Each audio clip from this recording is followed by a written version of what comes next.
Sarah Martinez had always been different from the other girls in her small Texas town.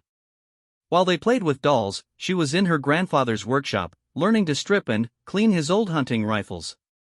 While they gossiped about boys, she was studying ballistics tables and wind patterns. Her grandfather, a decorated Marine sniper from Vietnam, saw something special in her steady hands and sharp eyes. He taught her everything he knew about precision shooting, never once suggesting that her gender made her less capable. When Sarah turned 18, she shocked everyone by enlisting in the army.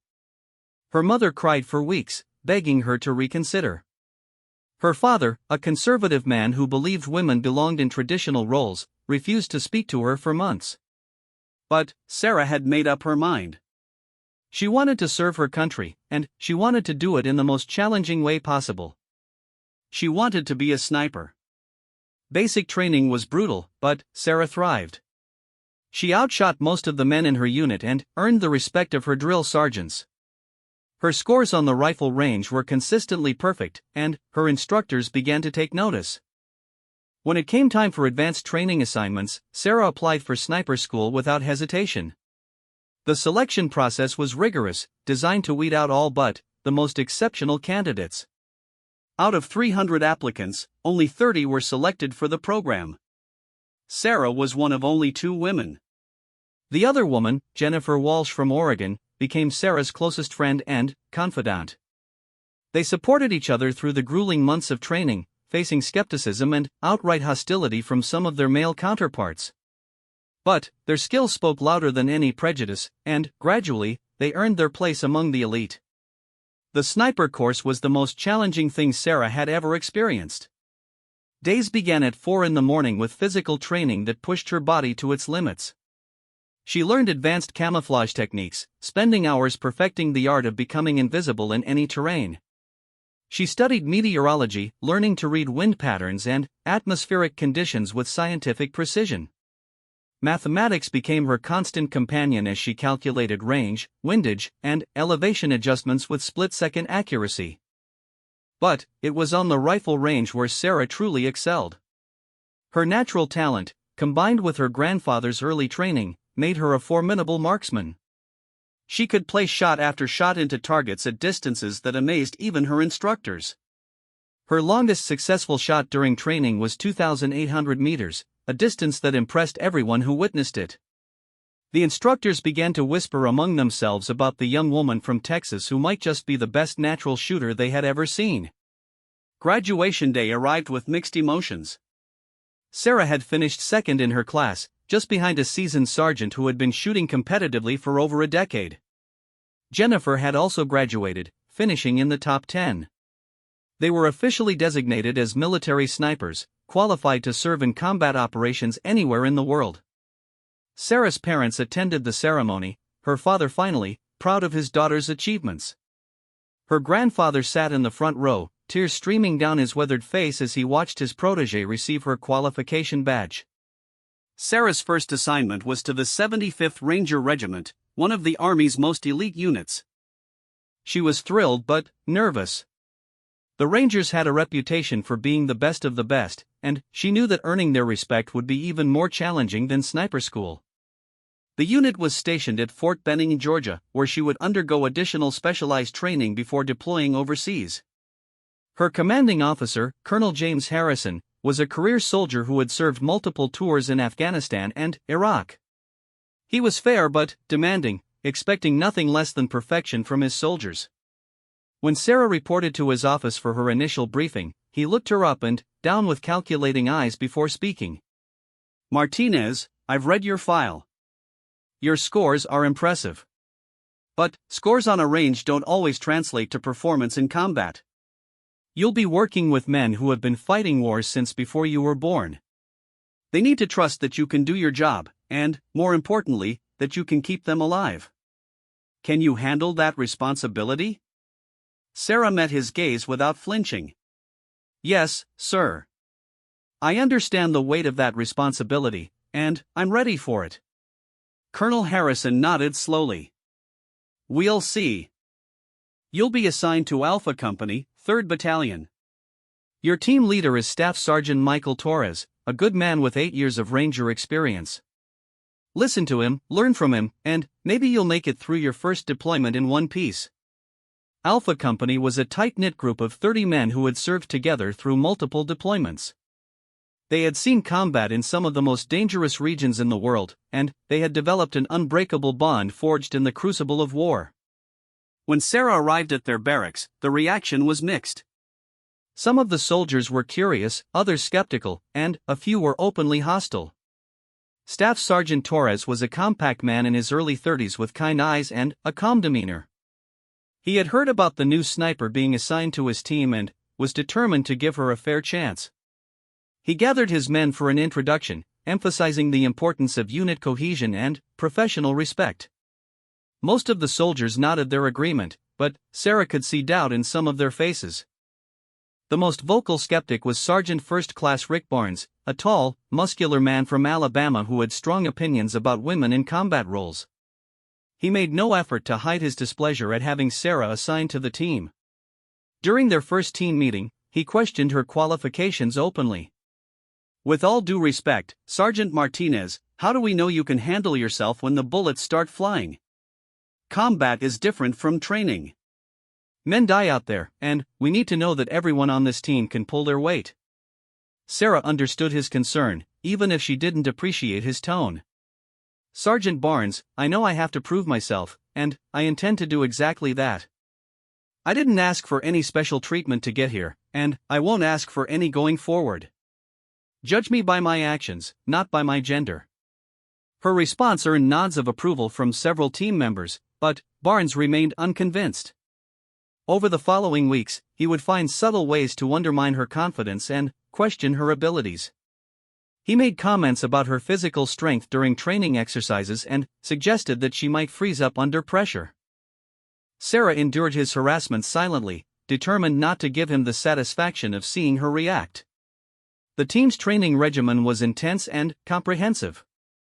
They practiced close-quarters combat, urban warfare, and long-range reconnaissance missions. Sarah excelled in most areas, but she truly dominated on the rifle range. Her accuracy was phenomenal, consistently hitting targets at distances that impressed even the most experienced rangers. Her skill with a rifle began to earn her grudging respect from some of the skeptics. During one particularly challenging training exercise, the team was tasked with eliminating multiple targets while under simulated enemy fire. Sarah was positioned on a hillside overlooking the training area, providing overwatch for her teammates as they advanced on the objective. The targets were placed at various distances, some partially concealed behind barriers and vegetation. As the exercise began, Sarah's teammates moved forward under covering fire from the support weapons team. Enemy pop-up targets began appearing at random intervals, and Sarah had to identify and engage them quickly while avoiding hitting her own people. Her first shot took down a target at 800 meters, a clean hit to the center mass.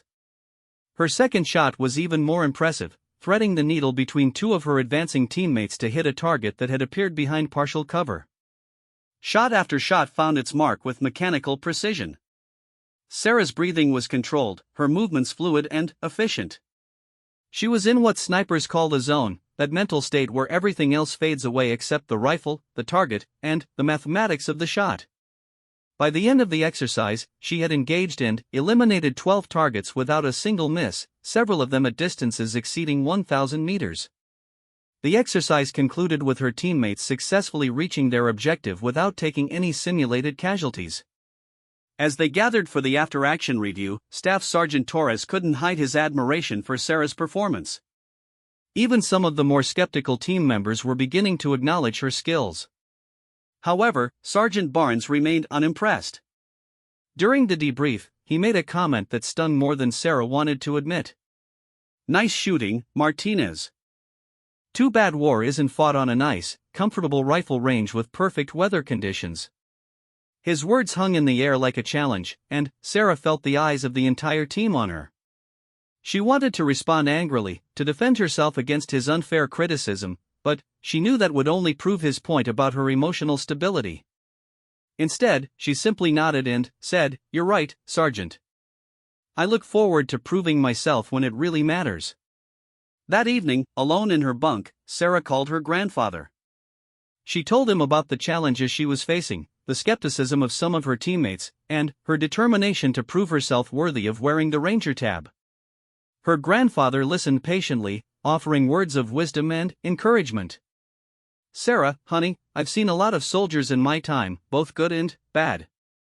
What makes a good soldier isn't just skill with a weapon, though that's important. It's character, determination, and the ability to do the right thing when everything around you is falling apart. You've got all of those qualities in spades. Don't let some narrow-minded fool make you doubt yourself." His words gave her strength, but Sarah knew that ultimately, she would have to prove herself through her actions. The opportunity would come sooner than she expected. Within 2 weeks, Alpha Company received orders for deployment to Afghanistan.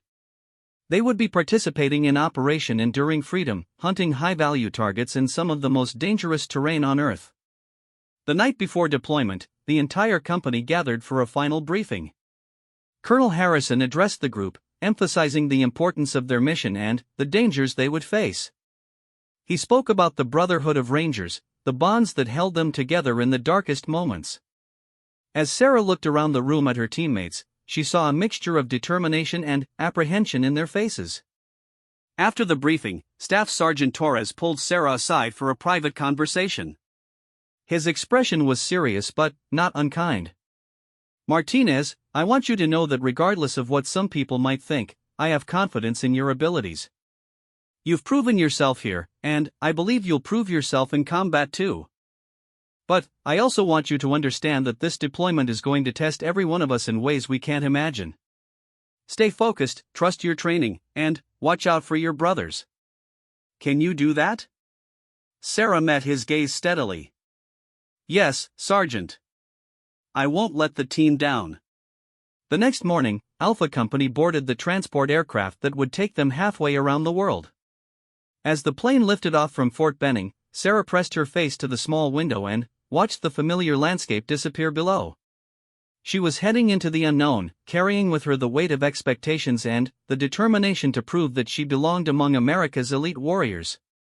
The flight to Afghanistan seemed to last forever. Sarah used the time to review her equipment, study intelligence reports about their area of operations, and mentally prepare herself for what lay ahead. She cleaned and rechecked her rifle, a precision-built weapon that had been her constant companion throughout training. The rifle was more than just a tool to her, it was an extension of herself, a means of protecting her teammates and accomplishing the mission. When the aircraft finally touched down at Bagram Airfield, Sarah felt a mixture of excitement and nervousness. The air was thin and dry, filled with dust that seemed to get into everything. The landscape was harsh and unforgiving, dominated by rocky mountains and desert valleys that stretched to the horizon. This would be her home for the next 12 months, and possibly longer. Alpha Company was assigned to a forward operating base in the eastern provinces, an area known for heavy Taliban activity. Their mission was to conduct reconnaissance and direct action operations against high-value targets, using their specialized skills to gather intelligence and eliminate threats to coalition forces. For Sarah, it would be the ultimate test of everything she had learned and trained for.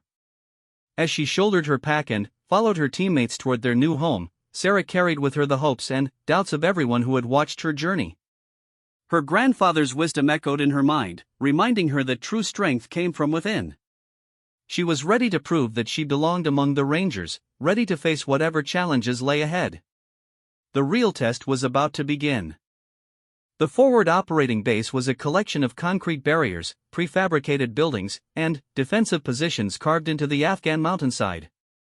Forward operating base Courage housed approximately 200 soldiers from various units, all working together to bring stability to a region that had known conflict for decades.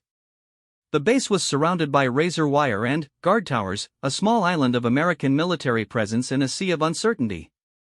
Sarah's first few weeks in Afghanistan were spent learning the rhythm of deployment life. Days began before dawn with physical training, followed by equipment maintenance, intelligence briefings, and mission planning. The heat was oppressive during the day, often reaching over 100 degrees Fahrenheit, while nights could be surprisingly cold in the mountain air. Everything was covered in a fine layer of dust that no amount of cleaning could completely eliminate. Alpha Company's living quarters were Spartanly functional. Sarah shared a small room with Jennifer Walsh, who had been assigned to Bravo Company but was housed in the same building. Having another female soldier on the base made the deployment more bearable, though both women were careful not to be seen as relying on each other for emotional support. They had to maintain their professional demeanor at all times, knowing that any sign of weakness would be seized upon by those who questioned their presence in combat units. The first few missions were relatively routine patrols and reconnaissance operations. Sarah accompanied her team on foot patrols through local villages, providing overwatch from elevated positions while her teammates gathered intelligence and interacted with local leaders. She began to understand the complex dynamics of counterinsurgency warfare, where enemies could be indistinguishable from civilians and threats could emerge from anywhere. Her rifle skills proved invaluable during these early missions. On several occasions, she was able to identify and track potential threats from distances that exceeded the capabilities of standard infantry weapons. Her ability to provide accurate supporting fire gave her teammates increased confidence during dangerous operations, and, gradually, even some of the skeptics began to appreciate her contributions to the team. Sergeant Barnes remained her most vocal critic, though his criticism had evolved from outright hostility to grudging acknowledgement of her abilities. He still made comments about her physical limitations and questioned whether she could handle the most demanding missions, but his tone had become less personal and more professional. Sarah sensed that he was waiting for her to fail, looking for any excuse to prove his point about women in combat roles. The breakthrough moment came during Sarah's third month in Afghanistan. Alpha Company received intelligence about a high-value target operating in a remote valley approximately 50 kilometers from their base. The target was a Taliban commander responsible for coordinating attacks against coalition forces, and eliminating him had become a priority for regional commanders. The mission would require a long-range insertion, several days of surveillance, and a precision strike when the opportunity presented itself. Staff Sergeant Torres gathered his team for the mission briefing. The target, known only by the codename Viper, was believed to be operating from a compound in a valley that was accessible only through treacherous mountain passes. Intelligence suggested that he met regularly with subordinate commanders to plan operations, making him a time-sensitive target. The mission would require the team to establish an observation post on a ridge overlooking the compound and wait for positive identification before taking action. Sarah studied the terrain maps and satellite imagery with intense concentration. The target compound was situated approximately 1,800 meters from the nearest suitable observation post, a distance that would challenge even the most skilled marksman. Weather conditions in the mountains were unpredictable, with winds that could change direction and velocity without warning. Temperature variations between day and night were extreme, affecting bullet trajectory and requiring careful calculation of environmental factors. The team would consist of 8 rangers, including Sarah as the primary sniper, with Sergeant Martinez serving as her spotter. They would be inserted by helicopter under cover of darkness and would have to move approximately 10 kilometers through difficult terrain to reach their observation post. Once in position, they would maintain surveillance for up to 72 hours, waiting for the target to present himself. Preparation for the mission took 2 full days. Sarah meticulously cleaned and checked her rifle, verifying the accuracy of her scope and ensuring that all her equipment was in perfect working order. She studied weather forecasts, calculated range cards for various distances, and mentally rehearsed the shot sequence she would use when the moment came. Every detail had to be perfect because there would be no second chances. The night of insertion was clear and moonless, perfect conditions for a covert operation. The helicopter approached the landing zone at low altitude, using terrain features to mask its approach from potential observers. Sarah felt her heart rate increase as they neared the drop-off point, but her breathing remained controlled and steady. This was what she had trained for, the moment when all her preparation would be put to the ultimate test. The team moved through the darkness with practiced silence, each ranger carrying approximately 60 pounds of equipment including weapons, ammunition, food, water, and surveillance gear. Sarah's rifle case was strapped to her back, along with enough ammunition for multiple engagements. The terrain was rocky and steep, requiring careful navigation to avoid loose stones that could create noise and potentially reveal their position. After 4 hours of movement, they reached their designated observation post on a ridge that provided an unobstructed view of the target compound. The team immediately began establishing their position, creating camouflaged shelters and setting up surveillance equipment. Sarah selected the best position for her rifle, taking into account factors such as stability, concealment, and fields of fire. As dawn approached, the compound below began to show signs of activity. Through high-powered optics, the team could observe several individuals moving about the buildings, but positive identification of their target would require careful observation and patience. Sarah settled into her position behind her rifle, adjusting the bipod legs for maximum stability and checking her scope settings for the expected range. The first day of surveillance passed without significant developments. Several vehicles arrived and departed from the compound, and the team documented the activities for intelligence purposes.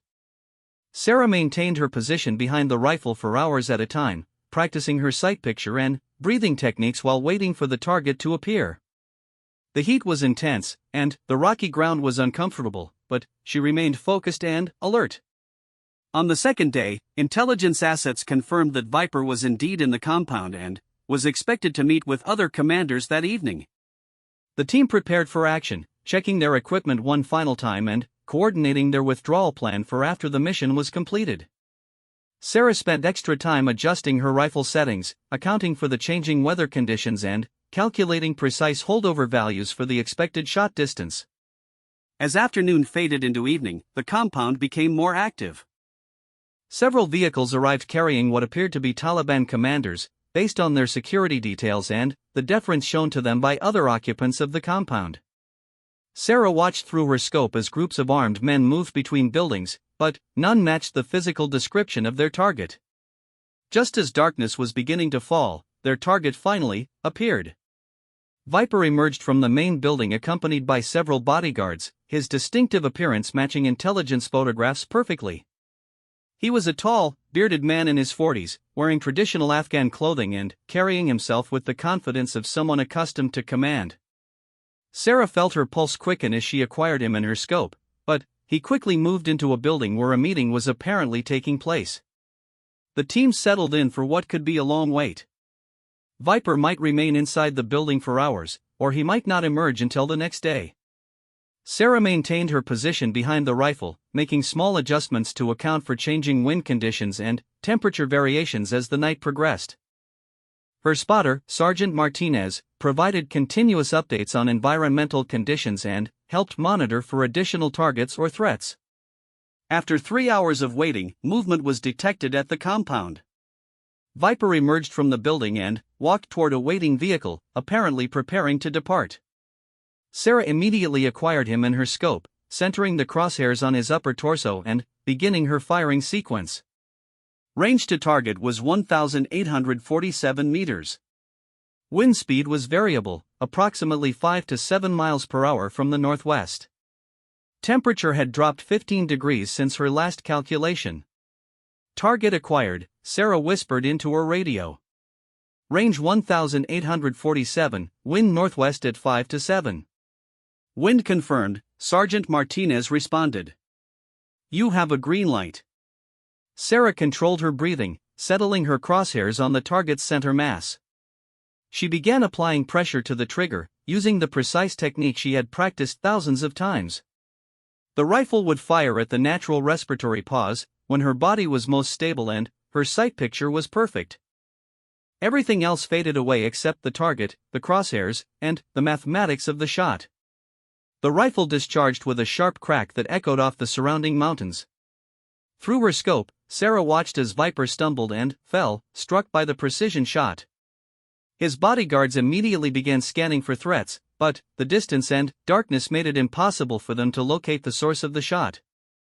Within seconds, the compound erupted in confused activity as Taliban fighters scrambled to respond to the attack. Target down, Sarah reported calmly. Clean hit, center mass. The team immediately began their withdrawal, moving quickly but carefully down the backside of the ridge toward their extraction point. They had to cover several kilometers of difficult terrain while avoiding pursuit, but their training and preparation paid off. The extraction helicopter arrived exactly on schedule, and the team was safely airborne within hours of the shot. Back at the forward operating base, Sarah's successful engagement was met with congratulations and respect from her teammates. Even Sergeant Barnes admitted that the shot had been impressive, though he was careful not to be too effusive in his praise. Staff Sergeant Torres recommended Sarah for a commendation, noting that her precision and professionalism had eliminated a significant threat to coalition forces. Word of Sarah's successful long-range engagement spread throughout the base and eventually reached higher headquarters. A 1,847-meter combat shot was impressive by any standard, and the fact that it had been made by a female soldier in her first combat deployment made it even more noteworthy. Sarah found herself the subject of increased attention from both media representatives and military leaders, though she tried to downplay the significance of her achievement. Her grandfather's voice echoed in her mind, reminding her that true professionals let their work speak for itself. She had proven that she could perform under pressure, but one successful mission did not guarantee future success. There would be other challenges, other opportunities to prove herself, and she was determined to maintain the high standards she had set for herself. The success of the Viper mission led to additional high-priority assignments for Alpha Company.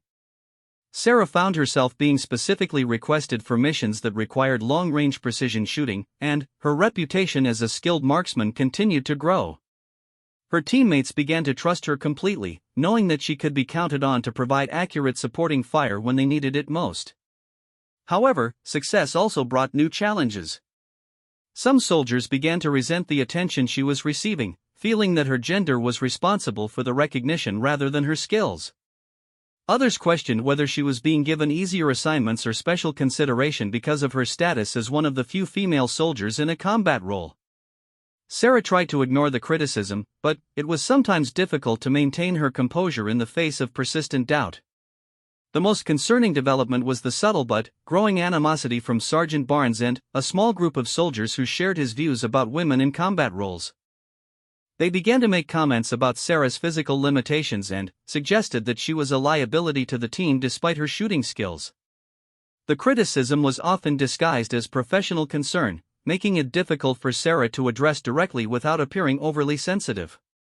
Staff Sergeant Torres was aware of the tensions and tried to address them through team meetings and individual counseling, but changing deeply held beliefs was a slow and difficult process. He continued to support Sarah and ensure that she received fair treatment, but he could not be present for every interaction or conversation. Sarah would have to find ways to deal with the challenges on her own, using her own strength and determination to persevere. As her deployment continued, Sarah threw herself into her work with even greater determination. She studied constantly, improving her knowledge of ballistics, weather prediction, and target identification. She spent hours on the rifle range, pushing herself to achieve even greater accuracy at longer distances. Every mission was an opportunity to prove herself, and she was determined not to waste any of them. The pressures of combat deployment, combined with the additional stress of proving herself in a male-dominated environment, began to take their toll. Sarah lost weight and had difficulty sleeping, though she was careful not to let her teammates see any signs of weakness. She maintained her professional demeanor at all times, but privately she struggled with self-doubt and the constant pressure to perform perfectly. During her rare moments of downtime, Sarah would call her grandfather or write letters to her family.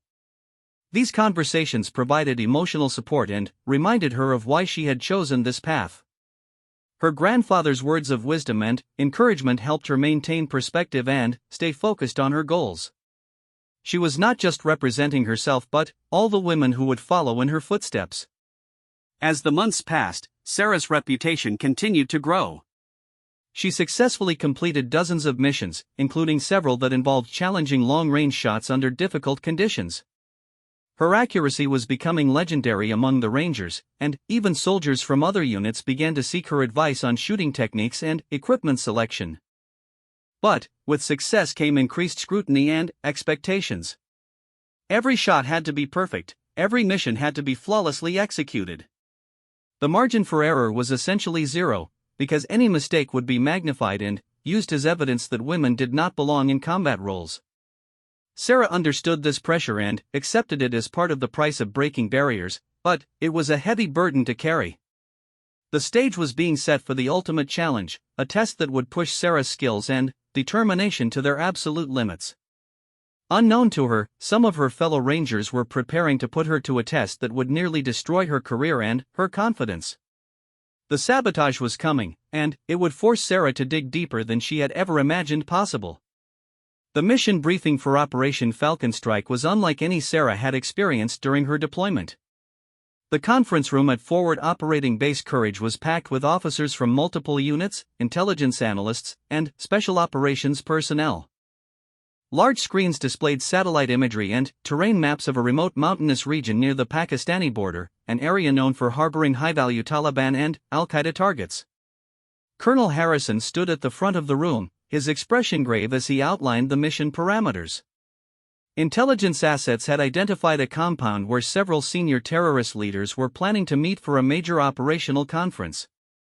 The gathering represented an unprecedented opportunity to eliminate multiple high-value targets in a single operation, but it also presented significant challenges due to the remote location and heavy security presence. "This is a joint operation involving multiple agencies and units," Colonel Harrison explained. "The target compound is located in a valley that can only be accessed through narrow mountain passes, making traditional assault approaches extremely dangerous. Instead, we will rely on precision long-range engagements to eliminate the primary targets while they are exposed." Sarah studied the imagery with growing concern. The target compound was situated at the bottom of a deep valley, surrounded by steep ridges that rose over 1,000 meters above the valley floor. The nearest suitable firing position was on a ridge approximately 3,200 meters from the target area, a distance that would push the limits of even the most advanced sniper systems. Weather conditions in the region were notoriously unpredictable, with sudden wind changes and temperature variations that could affect bullet trajectory significantly. The mission would involve inserting a small team of snipers and support personnel onto the ridge, where they would establish observation posts and wait for the targets to appear. Intelligence suggested that the meeting would take place within a 72-hour window, but the exact timing was unknown. The team would have to maintain their position for up to 4 days, surviving on the supplies they carried and remaining undetected despite being in enemy territory. Staff Sergeant Torres had recommended Sarah for the mission based on her proven long-range capabilities and track record of successful engagements. She would be paired with Sergeant First Class David Kim, an experienced spotter who had worked with multiple sniper teams during his 8 years in the Rangers. Together, they would form one of 3 sniper pairs assigned to the operation, each positioned at different points along the ridge to provide overlapping fields of fire. After the formal briefing, the sniper teams met separately to discuss specific details and coordinate their approach. The team leader was Master Sergeant Robert Stone, a legendary figure in the special operations community who had made some of the longest confirmed kills in military history. His presence on the mission underscored its importance and the level of precision required for success. Master Sergeant Stone reviewed the challenges they would face with characteristic directness. "Ladies and gentlemen, this is going to be the most difficult shot any of you have ever attempted. The range alone would be challenging under ideal conditions, but we'll also be dealing with extreme elevation differences, unpredictable winds, and temperature variations that could exceed 50 degrees Fahrenheit between day and night." He pointed to specific locations on the terrain map. "Martinez, your position will be here, on the eastern edge of the ridge. You'll have the longest shot of the 3 teams, approximately 3,200 meters to the primary target building. The elevation difference is 847 meters, which means you'll need to account for significant bullet drop and the effects of thin air at altitude." Sarah studied her assigned position carefully, noting the challenges it would present. The shot would require perfect calculation of environmental factors, flawless execution of shooting fundamentals, and equipment that performed at the absolute peak of its capabilities. Any error, no matter how small, would result in a miss that could compromise the entire operation. Preparation for Operation Falcon Strike consumed the next week. Sarah spent hours studying ballistics data, weather patterns, and terrain features that might affect her shot. She practiced with her rifle at various ranges, verifying the accuracy of her scope and confirming the performance of her ammunition under different conditions. Every detail had to be perfect because there would be no opportunity for adjustment once the mission began. Her rifle was a precision-built system specifically designed for extreme long-range engagements. The weapon featured a heavy barrel for enhanced accuracy, an advanced optic system with variable magnification, and a sophisticated bipod for maximum stability. The ammunition was match-grade, manufactured to exacting tolerances and selected for consistent performance at extended ranges. Sarah had fired hundreds of rounds through the rifle during training and combat operations, and she knew its capabilities intimately. On the night before the mission, Sarah performed her final equipment inspection with meticulous care. She cleaned every component of her rifle, checked the mounting of her scope, and verified that her range cards were accurate for the expected shooting conditions. Her spotting scope, range-finding equipment, and communication gear were all tested and confirmed to be in perfect working order. Sergeant Barnes approached her as she completed her preparations. His expression was unreadable, but his tone carried an unusual note of what might have been respect. "Martinez, I want you to know that regardless of our past differences, I hope you succeed tomorrow.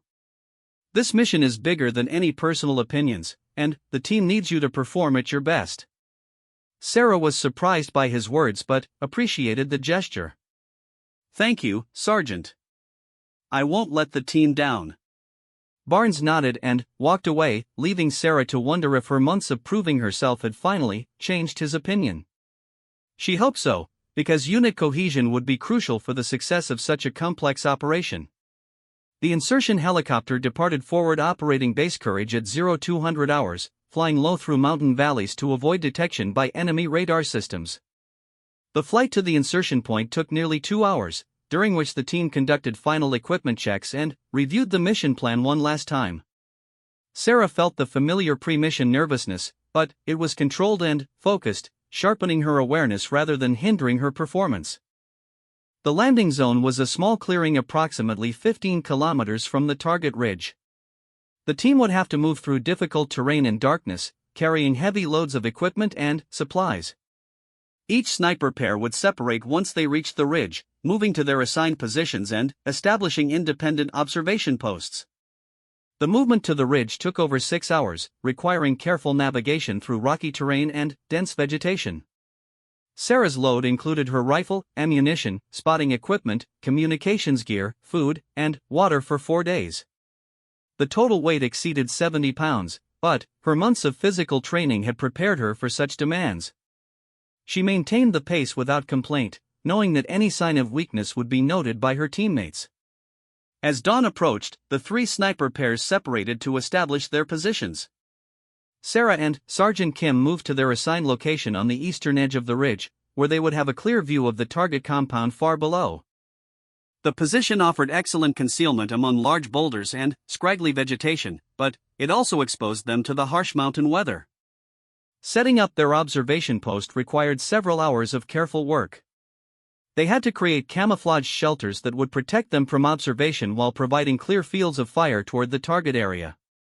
Sarah established her shooting position with meticulous attention to detail, ensuring that her rifle was perfectly stable and that she had unrestricted access to her equipment. Through her spotting scope, she could clearly see the target compound in the valley below. The distance was intimidating, even for someone with her experience. At over 3,200 meters, the target building appeared as a small rectangular shape that could easily be mistaken for a natural feature of the landscape. Making an accurate shot at such a distance would require perfect conditions and flawless execution. The first day of surveillance passed slowly. The team observed normal activity around the compound, including the arrival of several vehicles and the movement of armed guards around the perimeter. But there was no sign of the high-value targets they were waiting for. Sarah maintained her position behind the rifle, periodically checking her equipment and monitoring the changing weather conditions. On the second day, intelligence reports confirmed that the target meeting was imminent. Increased activity around the compound suggested that preparations were being made for the arrival of important visitors. Sarah felt her anticipation building, knowing that the moment she had trained for her entire career might be approaching. The weather conditions were challenging but manageable. Winds were light and variable, generally blowing from the northwest at 5 to 10 miles per hour. Temperature fluctuations were significant, ranging from below freezing during the early morning hours to over 80 degrees Fahrenheit during the afternoon. Sarah continuously updated her calculations, adjusting for the changing conditions that would affect bullet trajectory. Late in the afternoon of the second day, the targets finally arrived.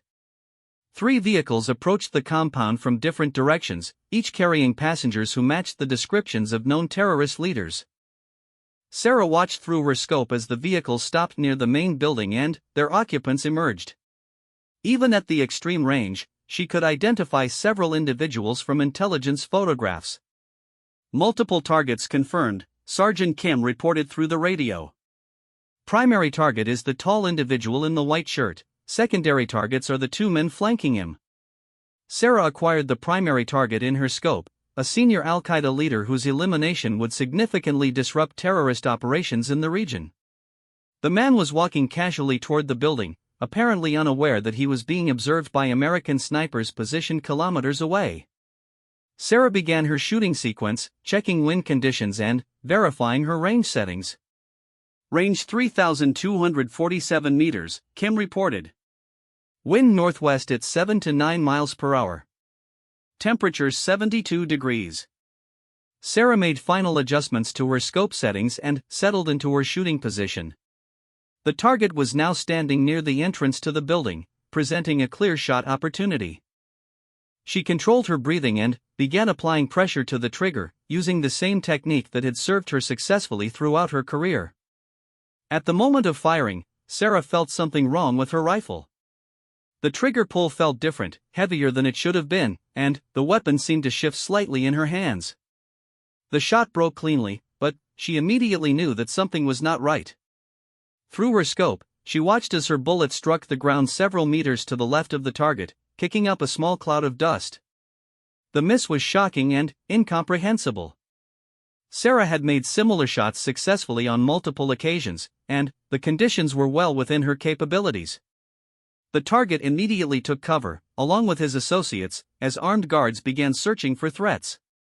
The opportunity for a clean engagement had been lost due to equipment failure or human error. Miss, left edge, Kim reported, his voice betraying surprise. Target is moving to cover. Sarah quickly cycled the bolt and prepared for a follow-up shot, but the targets had already disappeared into the building. The element of surprise was gone, and the mission parameters had changed dramatically. She would have to wait for another opportunity, hoping that the targets would expose themselves again. Check your equipment, came the voice of Master Sergeant Stone through the radio. Something was off about that shot. Sarah immediately began inspecting her rifle, looking for any obvious problems that might explain the miss. Everything appeared normal, but she noticed that the scope mounting seemed slightly loose. Upon closer inspection, she discovered that the screws holding her scope to the rifle had been partially loosened, causing the optics system to shift under recoil. The realization hit her like a physical blow. Someone had deliberately sabotaged her rifle, loosening the scope mounts just enough to cause a miss at extreme range while leaving the rifle functional for shorter shots. The sabotage had been subtle and professional, designed to create doubt about her abilities while providing plausible deniability for the perpetrator. Sergeant Kim examined the rifle and confirmed Sarah's assessment. The scope mounts have definitely been tampered with, he whispered. This was intentional sabotage. Sarah felt a mixture of anger, hurt, and determination flowing through her. Someone on her own team had deliberately undermined her equipment, risking the mission and potentially endangering the lives of coalition forces.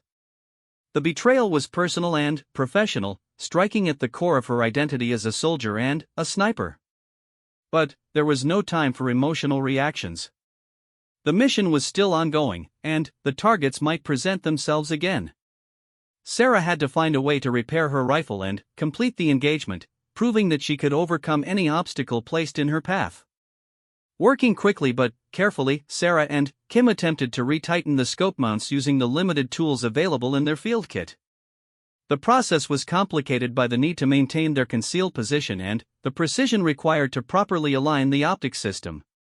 Without access to a properly equipped armory, they would have to improvise solutions using whatever materials they could find. The scope mounting system required specific torque values and precise alignment to function properly at extreme ranges. Too little tension would allow the scope to shift under recoil, while too much could damage the mounting system or affect the rifle's accuracy. Sarah had to rely on her mechanical knowledge and experience to achieve the proper balance without specialized tools. As they worked, Sarah's mind raced through the possible suspects who could have sabotaged her rifle. Access to her equipment was limited to members of her own unit, and the sabotage had been carried out by someone with sufficient knowledge to make it appear accidental.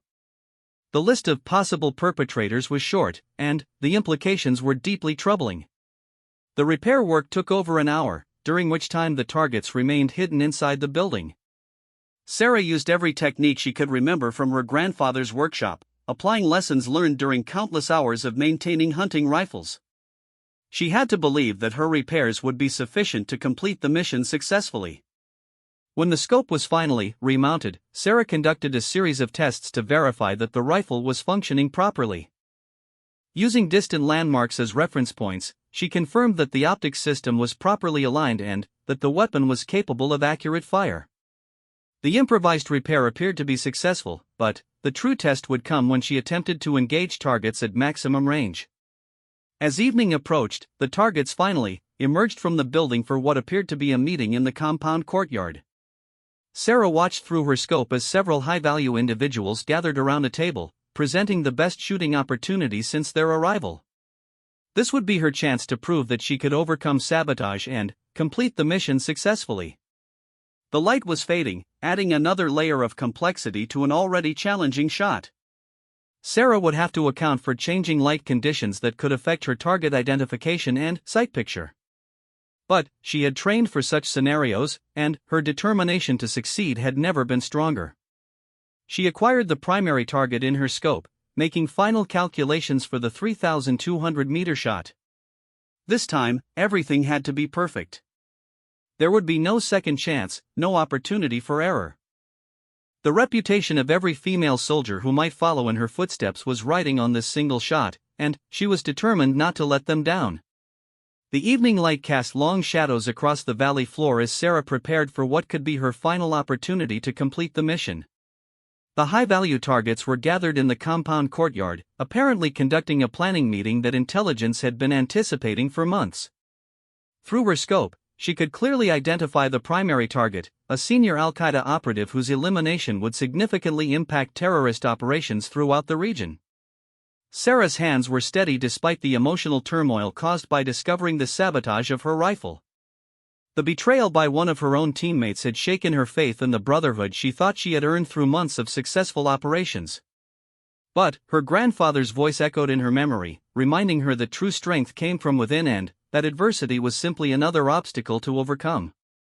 Sergeant Kim provided continuous updates on environmental conditions as Sarah made her final preparations. The wind had shifted slightly from northwest to north, with velocities ranging from 8 to 12 miles per hour. Temperature had dropped 15 degrees since the afternoon, requiring adjustments to her ballistic calculations. At 3,247 meters, every environmental factor would significantly affect bullet trajectory. Primary target is stationary, Kim whispered into his radio. Clear shot opportunity, minimal wind drift. Sarah controlled her breathing and settled into her shooting position. The improvised repair to her scope mounting had held throughout the day, but this would be the ultimate test of her field maintenance skills. Everything had to work perfectly: her equipment, her calculations, and her execution of shooting fundamentals that she had practiced thousands of times. The target appeared clearly in her scope, a bearded man in traditional Afghan clothing who was gesturing to his associates as they reviewed what appeared to be maps and documents. At maximum magnification, Sarah could see enough detail to confirm his identity against intelligence photographs. This was definitely the high-value target they had been sent to eliminate. She began applying pressure to the trigger with the same smooth, controlled motion that had become second nature through years of training. The rifle would fire at the natural respiratory pause, when her body was most stable and her sight picture was perfect. The mathematics of the shot had been calculated and recalculated, accounting for every variable that could affect bullet performance at extreme range. The rifle discharged with a sharp crack that echoed off the surrounding mountains. Through her scope, Sarah watched as the target suddenly collapsed, struck by her precision shot. Even at the extreme range, she could see that the bullet had found its mark, hitting center mass exactly where she had aimed. The successful engagement sent a surge of satisfaction and vindication through her body. "Target down," she reported calmly into her radio. "Clean hit, center mass." The compound immediately erupted in confused activity as armed guards scrambled to respond to the unexpected attack. The remaining high-value targets scattered toward covered positions, while security personnel began scanning the surrounding ridges for signs of the sniper position. But, at over 3 kilometers distance, Sarah and Kim were effectively invisible. Master Sergeant Stone's voice came through the radio with obvious satisfaction.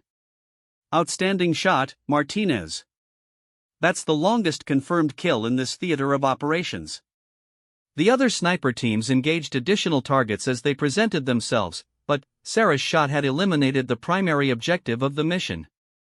Within minutes, 3 high-value targets had been neutralized, dealing a significant blow to terrorist leadership in the region.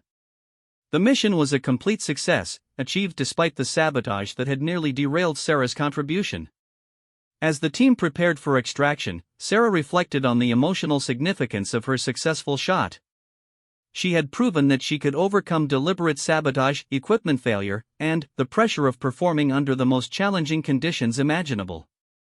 The 3,247-meter shot would go into the record books, but, more importantly, it demonstrated that her place among the Rangers had been earned through skill and determination rather than special consideration. The extraction proceeded smoothly, with the team moving to a designated pickup point where helicopters would transport them back to base. During the long movement through difficult terrain, Sarah's teammates offered congratulations and recognition for her exceptional marksmanship. Even soldiers who had previously expressed skepticism about her abilities seemed genuinely impressed by her performance under pressure. However, the knowledge that someone on her own team had sabotaged her rifle continued to gnaw at Sarah's thoughts. The betrayal was deeply personal, representing an attack on her character and abilities by someone she had trusted with her life. She was determined to identify the perpetrator and ensure that such sabotage could never happen again. Back at Forward Operating Base Courage, the successful mission was celebrated with subdued satisfaction. The elimination of 3 high-value targets would undoubtedly save American and coalition lives by disrupting terrorist operations. Colonel Harrison personally congratulated each team member, noting that the operation represented exactly the kind of precision engagement that Special Operations Forces were designed to execute. Sarah's record-breaking shot became the subject of intense interest among military personnel throughout the theater of operations. A 3,247-meter confirmed kill was extraordinary by any standard, and the fact that it had been achieved despite equipment sabotage made it even more remarkable. Requests for interviews and detailed accounts of the engagement poured in from military publications and historian offices. But Sarah was more concerned with identifying the source of the sabotage than with publicity about her shooting achievement. She carefully reviewed everyone who had access to her rifle in the days leading up to the mission, creating a mental list of possible suspects. The sabotage had been sophisticated, requiring detailed knowledge of scope mounting systems and the subtle effects that would result from loosening the hardware. Sergeant Kim had been present throughout the mission and had helped with the field repairs, making him an unlikely suspect. Master Sergeant Stone had been focused on overall mission planning and had not had direct access to individual weapons. That left the members of Alpha Company who had been present during the preparation phase, including several soldiers who had previously expressed skepticism about her capabilities. The investigation into the sabotage was conducted quietly to avoid damaging unit morale and operational security. Staff Sergeant Torres interviewed team members individually, looking for inconsistencies in their accounts of the pre-mission preparations. The process was delicate because accusations without proof could destroy the trust that was essential for effective military operations. During her interview, Sarah provided a detailed timeline of her equipment preparation and identified everyone who had been present in the armory during the relevant period. She was careful to stick to facts rather than speculation, knowing that accusations based on personal suspicion would be counterproductive. The truth would emerge through careful investigation, not emotional accusations. 3 days after the mission, Torres requested a private meeting with Sarah in his office. His expression was serious but not unkind as he closed the door and gestured for her to sit down. Sarah had been expecting this conversation, hoping that the investigation had identified the perpetrator of the sabotage. Martinez, we've completed the preliminary investigation into the equipment tampering, Torres began. I want you to know that what happened was completely unacceptable and does not reflect the values or standards of this unit. However, the evidence is largely circumstantial, and we may not be able to prove exactly who was responsible. Sarah felt a mixture of disappointment and understanding. Military investigations required clear evidence and due process, even when everyone involved knew what had probably happened. Without witnesses or physical evidence, it would be difficult to prove sabotage beyond the level required for formal disciplinary action. We have identified 2 individuals who had both the opportunity and the technical knowledge to carry out the sabotage, Torres continued. Both have been counseled about the seriousness of such actions, and both will be closely monitored going forward. Additionally, we're implementing new security procedures for sensitive equipment to prevent similar incidents. Sarah nodded her understanding, though she hoped for more definitive resolution. Sergeant, can you tell me who you suspect? I need to know who I can and cannot trust with my life. Torres hesitated before responding. I understand your concern, but I can't share specific details about ongoing personnel matters. What I can tell you is that this investigation has clarified exactly where everyone on this team stands regarding your presence and capabilities. The vast majority of your teammates respect your skills and want you to succeed. The conversation was frustrating but probably the best outcome Sarah could realistically expect. Military justice required proof, not suspicion, and the perpetrator had been careful not to leave evidence. But the investigation had served notice that such behavior would not be tolerated, and Sarah hoped that would be sufficient to prevent future incidents. Over the following weeks, Sarah noticed subtle changes in the team dynamics. Several soldiers who had previously been neutral or mildly skeptical became more openly supportive of her role on the team. Her record-breaking shot had silenced most criticism about her technical abilities, while her professional handling of the sabotage incident had earned respect for her character and maturity. Sergeant Barnes, who had been one of her most vocal critics, approached her one evening with what appeared to be a genuine apology. His expression was uncomfortable but sincere as he struggled to find the right words. Martinez, I owe you an apology. I've been wrong about you from the beginning, and I let my personal biases cloud my professional judgment. What happened with your rifle was completely out of line, and I want you to know that I had nothing to do with it. You've proven yourself 10 times over, and you deserve better from this team. Sarah was surprised by his directness and apparent sincerity. Thank you, Sergeant. I appreciate that, and I hope we can work together more effectively going forward. Barnes nodded and extended his hand. You have my word on that. What you accomplished on that mission was extraordinary, and anyone who says otherwise is either ignorant or lying. You belong here, and I'll make sure everyone knows that. The conversation marked a turning point in Sarah's deployment experience. With Barnes's support, the remaining pockets of resistance to her presence began to disappear. She found herself being included in informal conversations and social activities that had previously excluded her. The team was finally beginning to function as the cohesive unit it was supposed to be.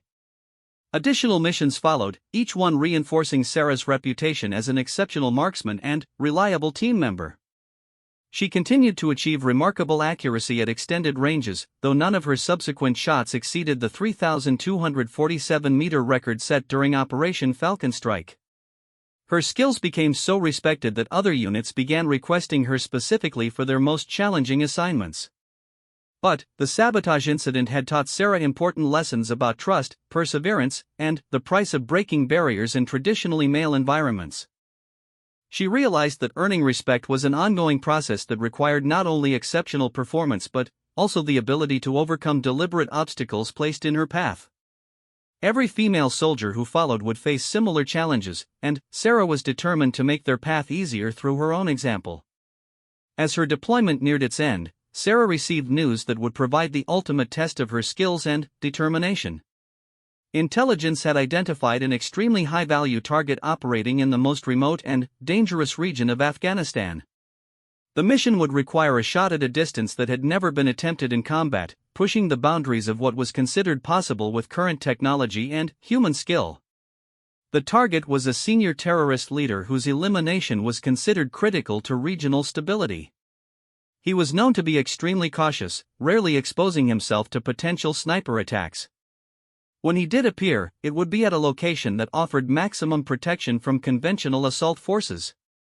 Only a precision long-range engagement would have any chance of success. The mission briefing revealed that the shot distance would be approximately 5,000 meters, nearly 2 miles and, well beyond the range of any confirmed combat engagement in military history. The environmental challenges would be extreme, including high altitude, unpredictable winds, and temperature variations that could exceed 60 degrees between day and night. Success would require perfect conditions, flawless equipment, and shooting skills at the absolute limit of human capability. Sarah volunteered for the mission without hesitation, knowing that it represented the ultimate validation of her abilities and the culmination of her military career.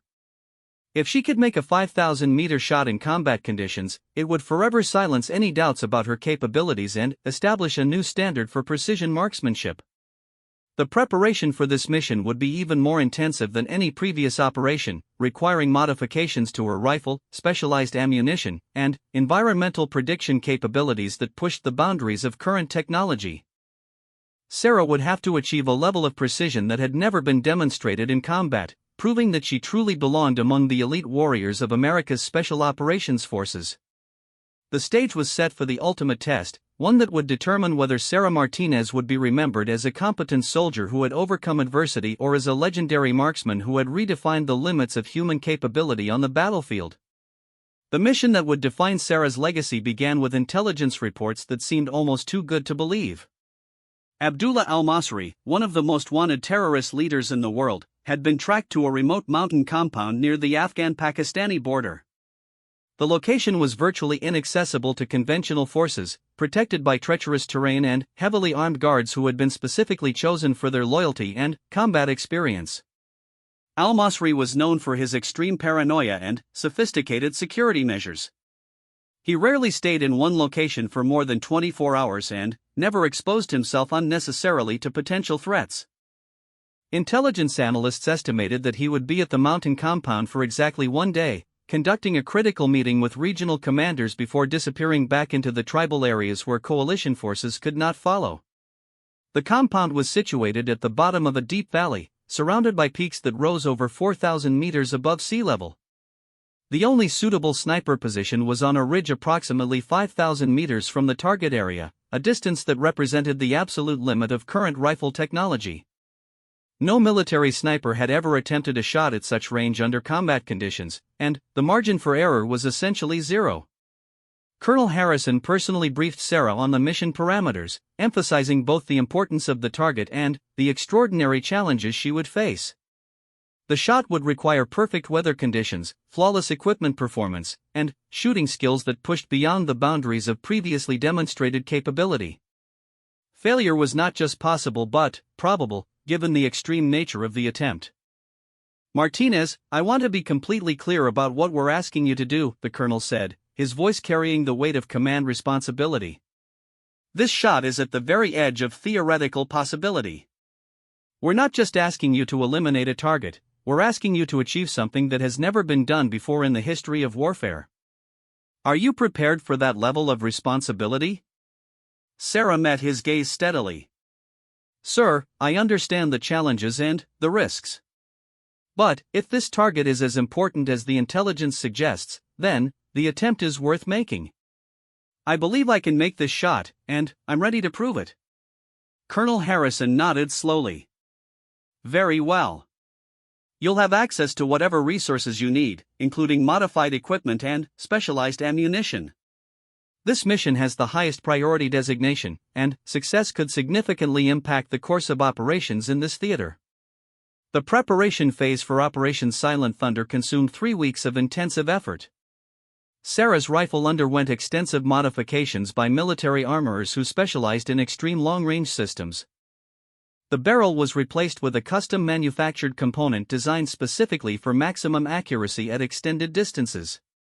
The stock was modified to provide enhanced stability and adjustability, while the trigger system was refined to provide the most consistent release possible. The ammunition was perhaps the most critical component of the entire system. Each cartridge was individually assembled by master technicians using the finest components available, including bullets manufactured to tolerances measured in thousandths of an inch. The powder charges were weighed to the nearest grain, and each completed cartridge was tested for consistency and performance. Sarah would carry only 20 rounds, each one representing the pinnacle of ammunition manufacturing technology. The optics system was equally sophisticated, featuring a variable power scope with magnification capabilities up to 50 times normal vision. The scope included advanced reticle systems that would help compensate for bullet drop and wind drift at extreme ranges. Electronic weather monitoring equipment would provide real-time data on atmospheric conditions that could affect bullet trajectory. Sarah spent countless hours training with the modified rifle system, learning to account for the subtle differences in performance that resulted from the equipment changes. She practiced at progressively longer ranges, eventually achieving consistent accuracy at distances approaching 4,000 meters under ideal conditions. But, the final 1,000 meters to the target would require extrapolation of her skills into uncharted territory. The ballistics calculations for a 5,000-meter shot were staggering in their complexity. The bullet would be in flight for over 6 seconds, during which time gravity would cause it to drop nearly 40 meters from its initial trajectory. Wind effects would be multiplied exponentially, requiring precise prediction of atmospheric conditions throughout the bullet's entire flight path. Even small variations in temperature, humidity, or air pressure could cause significant deviations from the intended point of impact. Master Sergeant Stone worked closely with Sarah during the preparation phase, sharing his extensive knowledge of extreme long-range shooting and helping her develop the mental framework necessary for such a challenging attempt. His experience with record-breaking shots provided invaluable insight into the psychological aspects of performing under extreme pressure. The key to success at this range is absolute confidence in your calculations and your equipment, he explained during one of their training sessions. Second-guessing yourself will cause hesitation, and hesitation will cause you to miss. You have to trust your skills, trust your rifle, and execute your shot sequence exactly as you've practiced it thousands of times. Sarah absorbed every piece of advice and incorporated it into her training routine. She practiced her breathing techniques until they became automatic, refined her trigger control until it was perfectly consistent, and memorized her equipment settings until she could adjust them in complete darkness. Every aspect of her shooting performance was analyzed and optimized for the ultimate challenge ahead. The team selected for Operation Silent Thunder was smaller than previous missions, consisting of only 6 personnel including Sarah. The reduced size was necessary to maintain operational security and to minimize the logistical challenges of moving through extremely difficult terrain. Each team member was hand-picked for their specialized skills and proven ability to operate in austere environments. Sergeant Kim would again serve as Sarah's spotter, providing critical support for environmental monitoring and target identification. Their partnership had evolved through multiple successful missions, developing the kind of intuitive communication that was essential for precision shooting at extended ranges. Kim's expertise with advanced optic systems and ballistics calculations would be crucial for the success of the mission. The insertion would be conducted by Special Operations Aviation units using helicopters specifically modified for high-altitude operations. The team would be dropped at a landing zone approximately 20 kilometers from their target position, requiring a difficult approach march through mountainous terrain in darkness. Weather conditions in the region were notoriously unpredictable, and the mission could be cancelled at any moment if atmospheric factors became unsuitable for the extreme shot attempt. 3 days before the scheduled insertion, Sarah received an unexpected visitor at her quarters. Jennifer Walsh, her friend from sniper school who was nearing the end of her own deployment with Bravo Company, had requested permission to speak with her privately. Jennifer's expression was serious but supportive as she closed the door behind her. "Sarah, I've heard about your mission, and I wanted to talk to you before you leave. What you're attempting is incredible, but I'm also worried about the pressure you're putting on yourself. This shot is so far beyond anything that's been done before that failure wouldn't reflect poorly on your abilities." Sarah appreciated her friend's concern but felt compelled to explain her perspective. "Jennifer, I know the odds are against me, but this is what I've trained my entire life to do. If I don't attempt this shot, we may never get another opportunity to eliminate this target. And if I do succeed, it could open doors for every female soldier who comes after us." Jennifer nodded, understanding. "I get it, I really do. Just promise me that you won't let this mission define your entire career. You've already proven everything you need to prove, and one mission doesn't change that." Their conversation provided emotional support that Sarah hadn't realized she needed. The weight of expectations and the magnitude of the challenge had been building pressure that she had tried to ignore. Having someone who truly understood the unique challenges of being a female soldier in a combat role helped put things in perspective. On the night before insertion, Sarah performed her final equipment inspection with ritualistic precision. Every component of her rifle was cleaned, checked, and verified to be in perfect condition. Her ammunition was examined cartridge by cartridge, ensuring that each round met the exacting standards required for extreme precision. The weather forecast was as favorable as could be expected, with light winds and clear skies predicted for the next 48 hours. Sleep came fitfully that final night, interrupted by dreams of impossible shots and equipment failures. Sarah's subconscious mind was processing the magnitude of what she was attempting, working through scenarios and contingencies even while she rested. She awoke feeling mentally sharp but physically tense, the natural state of alertness that preceded significant combat operations. The helicopter insertion proceeded flawlessly, with the aircraft landing exactly on schedule at the designated coordinates. The team immediately began their approach march, moving through difficult terrain with the sure-footed confidence that came from extensive training and experience. Sarah's equipment load was heavier than normal due to the specialized components required for the extreme shot, but her physical conditioning allowed her to maintain the pace without difficulty. The movement to the firing position took nearly 8 hours, requiring careful navigation through rocky terrain and dense vegetation that could conceal enemy positions. As they climbed higher into the mountains, the air became noticeably thinner, adding another variable that would affect bullet performance. Sarah monitored her physical condition carefully, ensuring that altitude effects did not compromise her shooting stability.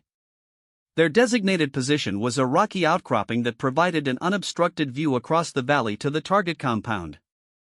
The elevation difference was over 1,200 meters, adding complexity to the ballistics calculations but also providing a clear line of sight that would be impossible from lower positions. Setting up the shooting position required several hours of meticulous work to ensure maximum stability and concealment. Through her spotting scope, Sarah could barely make out the target compound in the distance. Even with maximum magnification, the buildings appeared as tiny geometric shapes that required careful study to distinguish from natural terrain features.